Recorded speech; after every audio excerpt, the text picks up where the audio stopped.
তার কেউ নেই, নাই বাবা, নাই বড় ভাই। তো কোহিনূর অনেক পড়াশোনার ইচ্ছা ছিল কিন্তু পড়াশোনা করতে পারেনি কারণ অভাবে সংসার। তার দাদি কিছুদিন পরপরই অসুস্থ থাকে, বয়স্ক মানুষ।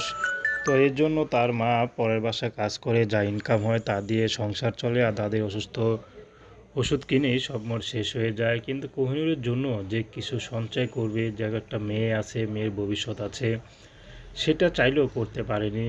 তো বর্তমানে কোহিনূর খুবই হতদরিদ্র পরিবারের মেয়ে হলেও কোহিনূর চাচ্ছে ভালো একটা জীবনসঙ্গী। সে তার মতো গরিব হোক, সমস্যা নেই। যদি দুই বেলা দুমুঠো ডাল ভাত খাইয়ে রাখতে পারে, দায়িত্ব নিতে পারে, তেমন একটা মানুষ পেলে কোহিনূর বিয়ে শাদী করতে রাজি আছে। কোহিনূর যেহেতু গ্রামের মেয়ে, কোহিনূর চাচ্ছে যদি গ্রামের কোনো পুরুষও তাকে বিয়ে করে, যে নাকি মাটি কাটা কাজ করে গ্রামে বা রিক্সা ভ্যান যাই চালাক, কোনো সমস্যা নেই, শুধু তার দায়িত্ব যদি নিতে পারে, যৌতুক ছাড়া যদি বিয়ে করতে পারে, কোহিনূর বিয়ে শাদী করতে রাজি আছে। এমনও তো পুরুষ আছে যাদের নাকি স্ত্রী চলে গেছে, মারা গেছে বা পরকীয়া করছে, সেই পুরুষ যদি কোহিনূরকে বিয়ে করতে চায়